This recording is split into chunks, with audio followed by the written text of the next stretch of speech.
कहानी की शुरुआत हुई 1982 कर्नाटका के एक रेलवे स्टेशन पर, जहां ये अब्दुल करीम तेलगी नाम का आदमी बेच रहा है फ्रूट्स। पर इसकी किस्मत जल्द ही बदलने वाली थी, क्योंकि यहीं मिले एक आदमी को पता लगा कि तेलगी के पास बीकॉम की डिग्री है। तो उसने उसे अपने पास मुंबई बुला लिया कुछ काम देने के लिए। तेलगी के घर की हालत बिल्कुल भी ठीक नहीं थी, तो वो उन्हीं को सुधारने के लिए निकल गया मुंबई। वहां उसे वो आदमी शौकत भाई मिला, जिसका गेस्ट हाउस का काम था, पर इतनी अच्छी तरह चल नहीं रहा था। तो तेलगी ने आते ही उसके काम में चार चांद लगा दिए। तेलगी को अच्छी पगार भी मिली, अच्छी इज्जत भी, और साथ में प्यार भी। उसे पहली नजर में ही शौकत भाई की बेटी से प्यार हो गया और कुछ समय बाद उनकी शादी। पर तेलगी के सपने यही नहीं रुके। वो 7 साल के लिए गल्फ गया। उसने ठीक ठाक पैसे कमाए, पर सुकून उसे वापस मुंबई में ही मिलना था। तो वो वापस मुंबई आ गया। यहाँ वो गरीब लोगों के नकली सर्टिफिकेट बना उन्हें यूएई और गल्फ भेजता था। पर पुलिस ने उसे इस काम के लिए जल्द ही गिरफ्तार कर लिया। यहाँ उसे कौशल नाम का एक और कैदी मिलता है। शौकत भाई जल्द ही वकील को ला तेलगी को छुड़ा कर ले गए। पर अब तेलगी को आगे कुछ भी काम करने के लिए अपना नाम पुलिस रिकॉर्ड से हटाना पड़ेगा, जिसके लिए ही वो मिला कौशल के बताए एक वकील गणेश कामले को। तेलगी उस वकील को अपनी बातों में फंसा सारा काम बिल्कुल मुफ्त में ही करा लेता है, ये कहकर कि अगर आज आप मेरा केस सोल्व कर दोगे तो कल को आपके पास मेरे जैसे बहुत से केस आएंगे, जिससे आपका बहुत फायदा होगा। वकील उसकी बातों में फंस सब करने को मान गया। पर कौशल को जब यह बात पता लगी कि तेलगी ने गणेश जैसे वकील से काम फ्री में करवा लिया, वो तेलगी को उसके साथ काम करने को कहता है। वो कहता है कि मेरे साथ चलो, मैं बताता हूँ तुम्हें कि मुंबई को सपनों की नगरी क्यों कहते हैं। कौशल ने तेलगी को समझाया डेड शेयर सर्टिफिकेट का काम, कि कैसे वो कंपनीज में पड़े रद्दी शेयर सर्टिफिकेट में से निकालते हैं अधेसिव स्टैम्प्स। वो इन डेड सर्टिफिकेट्स में केमिकल लगा स्टैम्प्स निकाल लेते हैं और फिर उन्हें अच्छी तरह साफ कर बेचते हैं शेयर मार्केट्स के ब्रोकर को असली दाम से कुछ कम दाम में। पर अब उनको उनके काम का सही दाम नहीं मिल रहा, क्योंकि उनके इस धंधे में आ गया था नया कंपटीटर। उन लोगों की ओल्ड कस्टम हाउस में सेटिंग थी, जहां से उन्हें ये अधेसिव स्टैम्प्स आराम से मिल जाते थे। तो अब कौशल और तेलगी को कस्टम हाउस जाकर ही उनका काम बिगाड़ना होगा। वो दोनों कस्टम हाउस के एक एम्प्लॉय से अपनी सेटिंग करने ही वाले थे कि उनके कंपटीटर उन्हें मारने वहां पहुंच गए। वो उन्हें पीटना शुरू कर देते हैं। पर ऐसा करते हुए तेलगी की नजर एक आदमी पर पड़ी, जो अधेसिव स्टैम्प्स ऐसे ही छोड़ किसी और तरह के कागज को चुरा रहा था। ये कागज है स्टैम्प पेपर।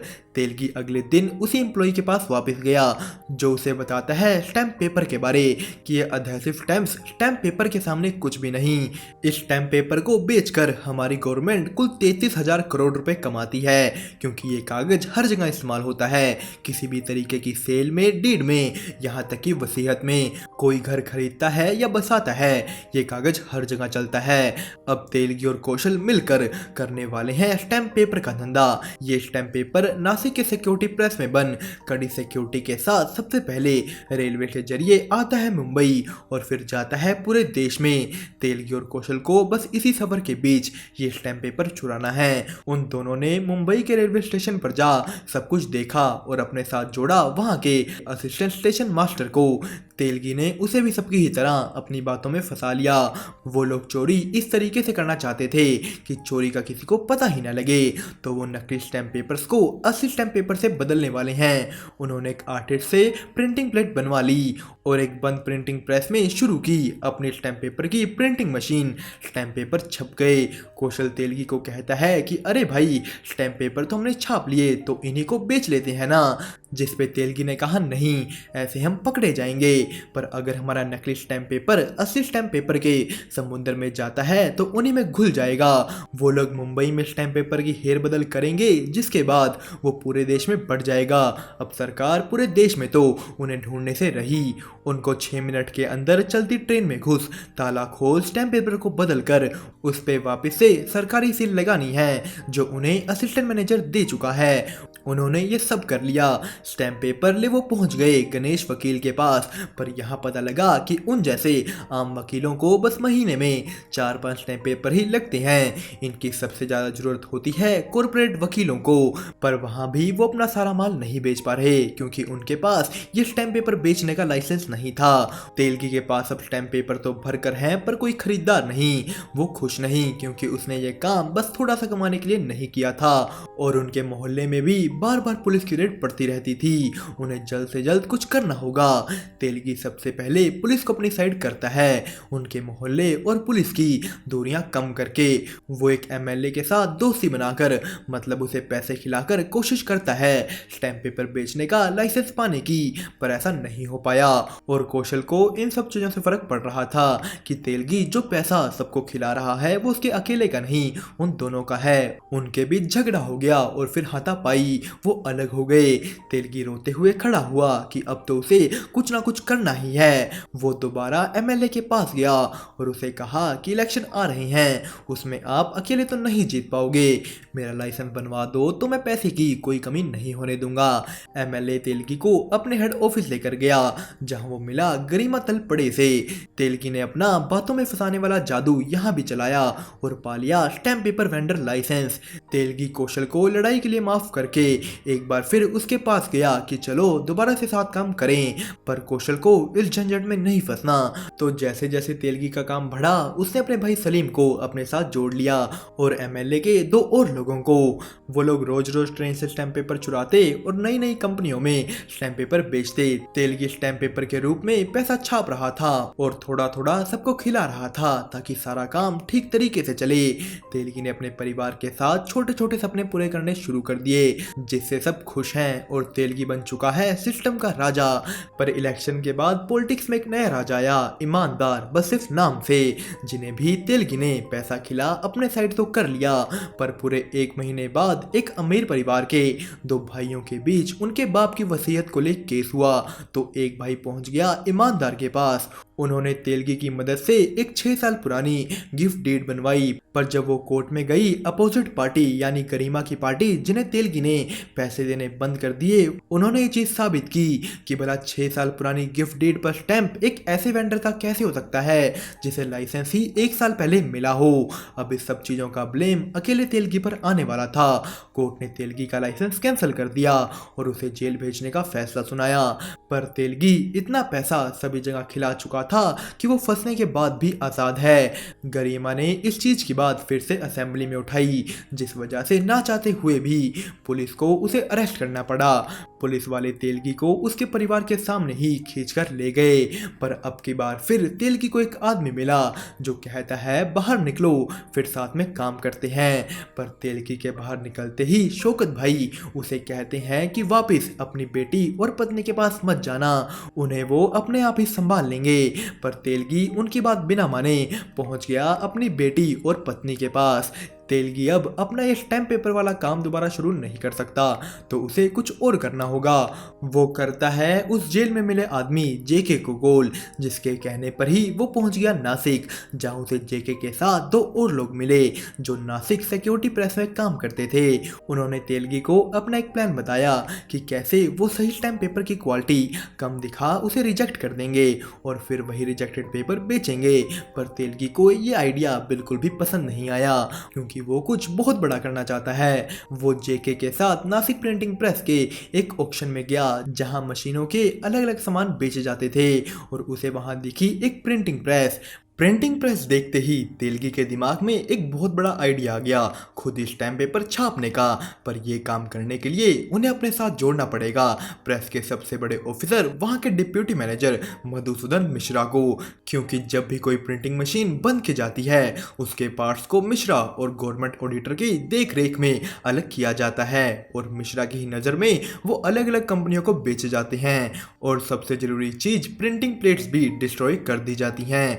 पर मिश्रा को साथ जोड़ना इतना आसान नहीं, वो बहुत ही ईमानदार आदमी था। तेलगी उसे गिफ्ट देकर अपने साइड करने की कोशिश तो करता है, पर मिश्रा ने तेलगी को अपने ऑफिस में बुला उसकी बेइज्जती कर धक्के मारकर बाहर फेंक दिया। अब तेलगी को इस चीज का बदला लेना था। वो जानबूझकर अपने घर तक को गिरवी रख उस मधुसूदन मिश्रा का पैसे देकर प्रमोशन करवाता है, जिससे उसकी अकड़ खत्म कर सके। उसको ये एहसास हो कि जिस प्रमोशन के लिए वो 10 सालों से रगड़ रगड़ कर ईमानदारी से काम कर रहा है, वो तेलगी ने 2 दिनों में बस पैसे देकर ही करवा दिया। सब कुछ बिल्कुल तेलगी के हिसाब से हुआ। उसने मिश्रा को उसका ही प्रमोशन करवा तोड़कर रख दिया, जिसके बाद समझाने पर कि ईमानदारी में कुछ नहीं रखा मधुसूदन जी, हमारे साथ जुड़िए और अपना विकास कीजिए। मधुसूदन भी मान गया। उसने एक मशीन को खराब बता उसका ऑक्शन करवाया, जिसमें सभी पार्ट्स तेलगी के ही 5 लोगों ने अलग अलग कंपनियों के नाम पर लिए। और रही बात उन ओरिजिनल प्रिंटिंग प्लेट्स की, मिश्रा ने वो भी नकली से बदल दी और गवर्नमेंट ऑडिटर के सामने दिखा दिया कि प्लेट्स कट चुकी हैं। सारा सामान तेलगी की मुंबई वाली प्रिंटिंग प्रेस में असेंबल हो गया। उसने मिश्रा की मदद से स्टैम्प पेपर बनाने वाली इंक भी पाली और पेपर भी। तेलगी बाप बन गया क्योंकि उसके घर पैदा हुआ स्टैम्प पेपर। उसने अपने साथियों के नाम लाइसेंस ले काम शुरू किया और बनाया पैसा ही पैसा, इतना कि पूरा कमरा भर दे। उन्होंने नए नए ऑफिस खोले, दिन रात लाखों के स्टैम्प पेपर बेचे। कर्नाटका में भी उन्होंने अपना बिजनेस शुरू कर दिया। अब आखिरकार तेलगी पैसा कमा नहीं बना रहा था, उसकी सिस्टम फिर से सेट हो गई। तेलगी ने कर्नाटका के मिनिस्टर्स के साथ भी दोस्ती बना ली, अपने भाई को एक पॉलिटिशियन बना दिया। पर तभी एक दिन शौकत भाई की मौत हो गई। 1988 शुरू हुआ। अब तेलगी को अपना काम और बढ़ाने की चाहत थी, जिसके लिए उसने उठाया एक बहुत ही ज्यादा बड़ा कदम।